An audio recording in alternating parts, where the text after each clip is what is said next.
Hello friend, स्वागत है आपका इस वीडियो में। तो आपके भी शायद हैंड राइटिंग ख़राब हो सकती है जिसके कारण आप यह वीडियो देख रहे हैं। तो आज इस वीडियो में हम 5 ऐसे टिप्स बताएंगे जो आपके हैंड राइटिंग को सुधारने में बहुत ज़्यादा हेल्प करेगी।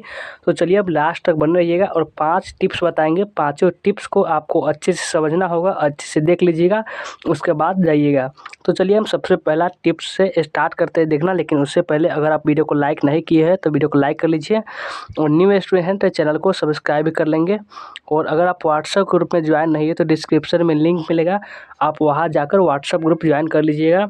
और चलिए सबसे पहला टिप्स से देखना स्टार्ट करते हैं और आपका 100% हैंड राइटिंग सुधर जाएगी अगर हम 5 टिप्स बताएंगे। पाँचों टिप्स को अच्छे तरीके से फॉलो कीजिएगा। तो चलिए सबसे पहला टिप्स को समझते हैं। सबसे पहले अच्छा लिखने का प्रैक्टिस करें। अच्छा लिखने का मतलब अच्छा यानी सबसे अच्छा, जितना हो सके आपको बेटर लिखने का प्रयास करना है। एक बुक ले रख लीजिए और उसमें से नोटबुक पर अपने देखा देखी लिखिए, उसमें से जो बुक में लिखा हुआ है उसमें लिखिएगा तो आपका कुछ हैंड राइटिंग को इम्प्रूव हो जाएगा। तो ये सबसे पहला था कि अच्छा लिखने का, जितना हो सके ना अच्छा लिखने का प्रयास कीजिए। अच्छा लिखिएगा तभी आपका हैंड राइटिंग सुधर सकता है। नहीं तो हैंड राइटिंग के लिए आप समझते होंगे कोई भी एग्जाम में आपका हैंड राइटिंग का कितना रोल होता है आपका मार्क्स को बढ़ाने में। तो इसीलिए हैंड राइटिंग के लिए तो आपको जितना हो सके अच्छा लिखने का तो प्रयास करना ही है, लेकिन जितना हो सके बेटर लिखने का प्रयास करना है। और अब चलिए अगला टिप्स पर चलते हैं। अगला टिप्स में है कि शब्द के बाद स्पेस का ध्यान में रखें। स्पेस करने का मतलब हुआ आपका जो शब्द लिखते हैं, जो आप शब्द लिखते हैं उसके दूरी, यानी जो शब्द लिख दिए उसके बाद जो आप शब्द लिख रहे हैं उसके दूरी, यानी दूरी को क्या करना है, ज़्यादा दूर करके लिखना है और ना ही नज़दीक करके लिखना है। आपको मीडियम साइज़ में लिखना है। मीडियम साइज़ में लिखेंगे तो अच्छा लगेगा, नहीं तो आपका अगर बहुत ज़्यादा दूर करके स्पेस लिखेगा तो आपका अच्छा नहीं लगेगा, बहुत ही ख़राब दिखने लगेगा। और ज़्यादा सटा के लिखे तो भी अच्छा नहीं लगेगा। इसीलिए मीडियम साइज़ में लिखेंगे तो आपका हैंड राइटिंग कुछ अच्छा तरीके से सुधर सकता है। तो इसीलिए आपको स्पेस को ज़्यादा ध्यान में तो रखिएगा। और चलिए अब आगे चलते हैं अगला टिप्स पर। अगला टिप्स है कि पेन या पेंसिल को अच्छी तरीके से पकड़ ले। आप कहेंगे कि हमें पकड़ना नहीं आता, नहीं, आपको पकड़ना आता है, लेकिन आपको अच्छे तरीके से पकड़ेंगे तभी आपको हैंड राइटिंग को बेटर कर सकेंगे। देखिए ये जो हिस्सा होता है यहाँ तो पकड़ हम नहीं लिख सकते ना, यहाँ तो नहीं लिख सकते हैं पकड़ के।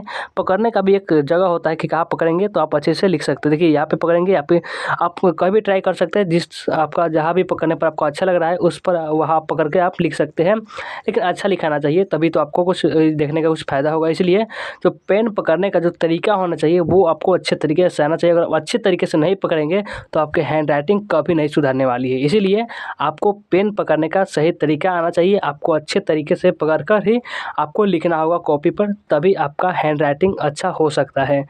तो ये था कि पेन या पेंसिल को अच्छे तरीके से पकड़ कर लिखे। तो ये आपका तीसरा टिप्स था और हम चौथा और पाँचवा टिप्स की ओर चलते हैं।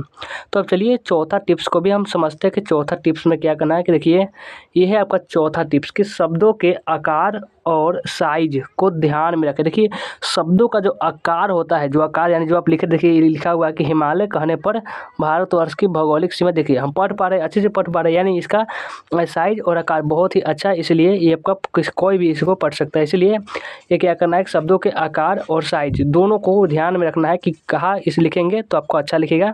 सबसे पहला देखिए आपके हिमालय लिखा हुआ है, उसके बाद कहने जितना स्पेस दे रखा है इतना ही स्पेस आपको छोड़ना है, न ज़्यादा और न कम। और उसके बाद शब्द के आकार, यानी देखिए कितना वर्ग आकार इसमें लिखा हुआ है, आकार को आप देख सकते हैं यहाँ से। ऐसा ही आकार में आपको लिखना होगा तभी आपको हैंड राइटिंग सुधर सकता है। शब्दों के आकार और साइज को ये बात ध्यान में रखनी चाहिए। और अब चलिए अगला टिप्स पर चलते हैं कि ये आपका पाँचवा टिप्स क्या कर रहा है। देखिए ये पाँचवा टिप्स में है कि लिखने में जल्दबाजी ना करें। लिखने में जल्दबाजी कहने का मतलब जो बहुत ही जल्दी लिख ले है स्टूडेंट्स, क्योंकि उनको बहुत जल्दी लिखना होता है, या एग्ज़ाम में भी लिखते हैं या फिर अपने जब प्रैक्टिस कर रहे होते हैं उसी समय भी लिखते हैं।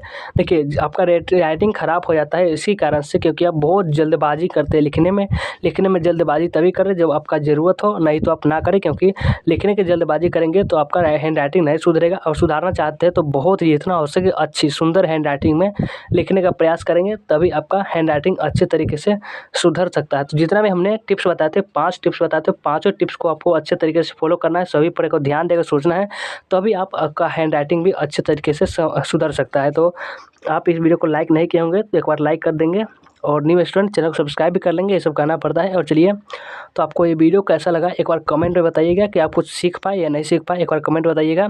तो चलिए हम वीडियो को एंड करते हैं और मिलते हैं फिर किसी नेक्स्ट वीडियो में।